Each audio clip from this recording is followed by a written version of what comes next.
contribute as far as your take or maybe what you hear from people that are there? Do you have relatives there? And what do you think our listeners should know about the situation there?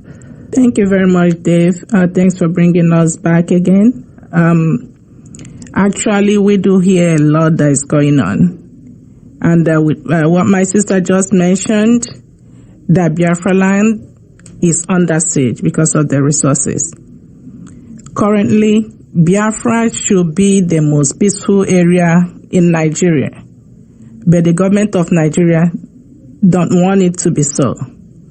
We have peace-loving people in Biafra land, but Nigerian government doesn't want it to be so. So currently, as we are speaking, on the 30th of May, like my brother said, the government sent down about 10,000 military troops to Biafra land. And when you come into Biafra land now, with people's reports, every pole is mounted either by Nigerian military, a kind of checkpoint.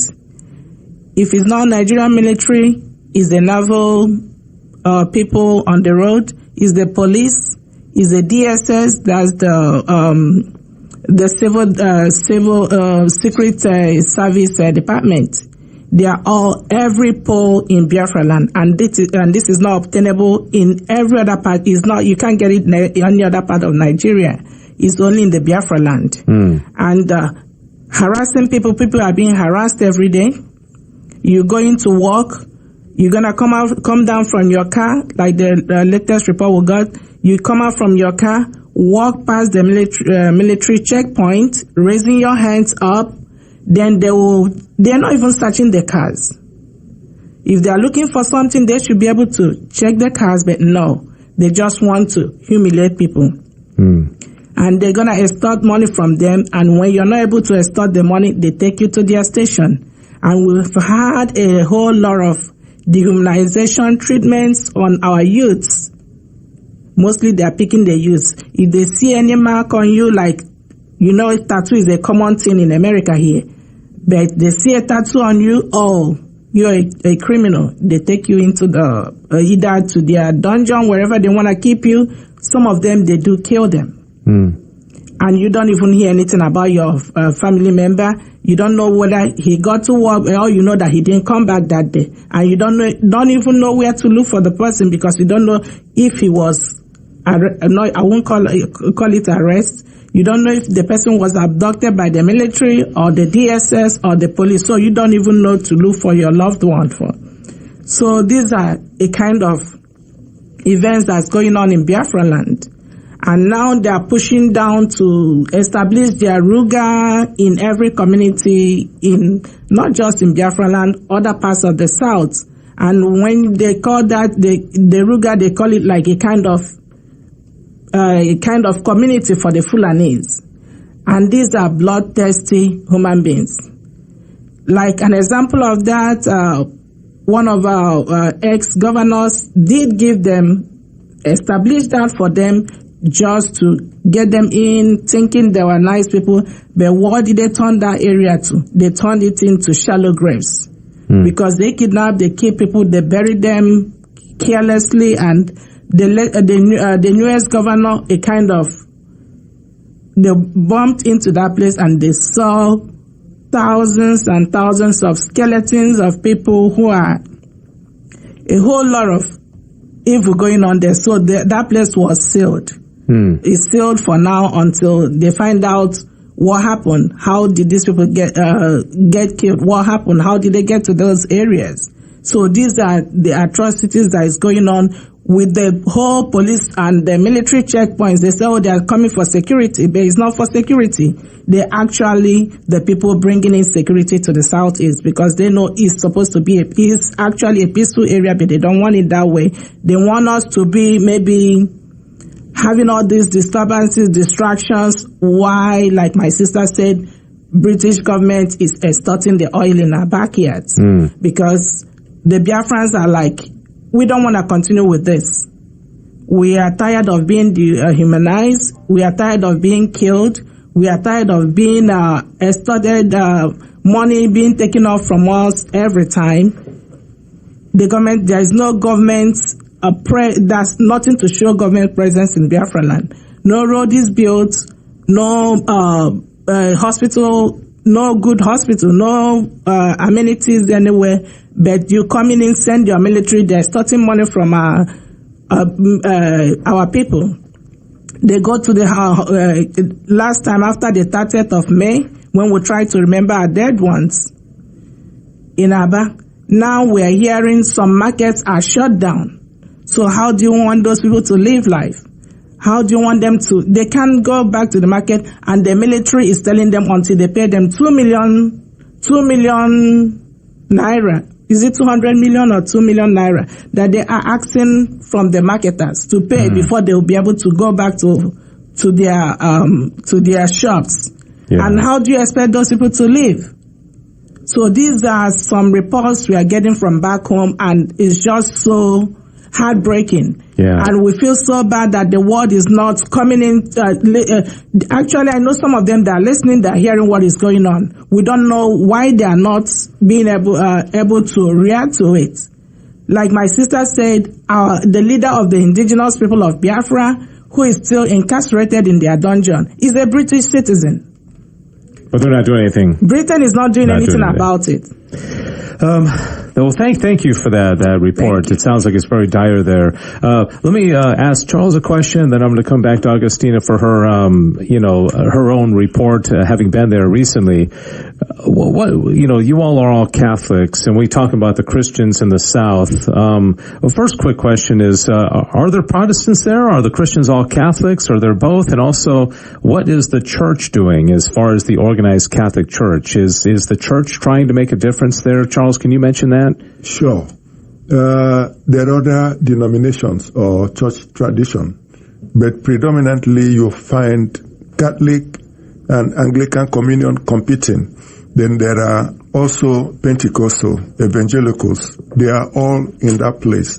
And for some time, we had hoped that with the people we have in the Vatican, because we have our brother, who is Cardinal Arinze, in the Vatican, that they should be speaking up about these things. If they do, we are not seeing the sign. We are kind of left. And the other church traditions, they talk, but they are not effective. Some of the big churches are in the West, and today in Nigeria, somebody from the West is the president. So rather than speak truth to power, they pamper him even when Nigerians are eating from the dustbin, even when people are being killed, nobody pays attention to them. Yes, but let me make this little point. Nigeria today should be at war with terrorists, Boko Haram and ISIS in the north. Last week, they came into a village and beheaded over 500 people. The terrorists come and hold meetings with natives and tax them, mount their flag. But Nigerian army is not going after them. But they are in the south, in Biafra land, extorting money from people, harassing our youth. Most of our youth now, they're all in hiding. They run away because you see a young man, you know the way they dress. They can wear tattered jeans or something like that. They say, hey, you are a future Biafran army. They will just pick him up. If that one is not lucky, that will be the end of his life. So that is what they are doing to our people. The churches, I don't think they are doing enough. They feel intimidated. The former president was there for 8 good years, and he never stopped. As I'm talking to listeners, Nigeria has not prosecuted one Fulani terrorist. Not one. One of them who was arrested and detained for only 3 months, the government set him free and discharged and acquitted him. He's now working and dining with them. Yeah. So this is the situation. Sounds like there's like nowhere to turn because the government's not helping, the church is not intervening. Yes, this is the church here is afraid. Yeah. This is the burden we are bearing today in that location of the world. Yeah, thank you, Charles. We just have a few minutes remaining, and I want to close out with you, Augustina, with your I call it boots on the ground. You're there. You recently were there for a number of weeks. What did you see? Can you tell us what the situation is right now, firsthand? One of the things that we must announce to the world is that Nigeria is not interested in fighting terrorism. That should be clear in everybody's mind. The government. In fact, they can tell the rest of the world, oh, we want Boko Haram to stop, we want ISWAP to stop, we want ISIS to stop. No, the Nigerian government is not interested in any way, because just like Charles said, they are not fighting Boko Haram in the north. They are not going where they are killing people. They are not going where they are sacking villages in the north. They send them to the south, so we know that this is a systematic genocidal agenda that Nigeria has against our people. They want to exterminate Biafran Christians. They're also killing the Oduduwa Christians, but they want to especially kill the Biafran Christians because we're sitting on their gold, oil, and gas. And it shows in the ways that they deal with us. Sister Chioma mentioned the military checkpoints it's not even a mile, every half a mile that you travel. And I witnessed this because I traveled by road. When I got to Iguacha, which they call Port Harcourt, after we disembarked from the plane, I traveled by road from Iguacha to Owerri, which should take about maybe 45 minutes. It took us over 2 hours because they stopped us at every checkpoint to ask the driver, where is your particulars? You have your driver license, but where is the papers for the car that you're driving? You must show us evidence that it is your car. They harass every traveler. Can you imagine this? Every car on the road, every truck on the road will be stopped to be harassed in this manner all the way to wherever you're going, all over Biafra land. Like my sister mentioned, it is not so in the north. It is not so in the west. They only come to our place to do this because there is a systematic subjugation going on. So what are we asking? Yeah, let's great, wonderful people. What can our listeners do? That's exactly where I am going. We want you to help us to appeal to the United States government to change their policy, their basic policy towards Nigeria. Nigeria is killing Christians. And we remember there was a time when they had in the books that they put Nigeria on the list of where Christians are being harassed. Since Blinken came into his office, he took Nigeria's name out of that list. We want Nigeria's name placed back on one of the countries where Christians are being oppressed. And we want Christians in this country to please help us do that. But not only that, pray for the people of Biafra because our villages are sacked daily. Our youths are being killed daily. They take us to prison without any question. Any one of those motorists can be taken to a jail. And is there a website or something that people can visit? There is a website. You can go to www.ipob.org. We even have a donation link to fight to make sure that the nation of Biafra is restored. And of course, pray for us always. And we can conclude with a prayer? Oh, yes. Thank you very much.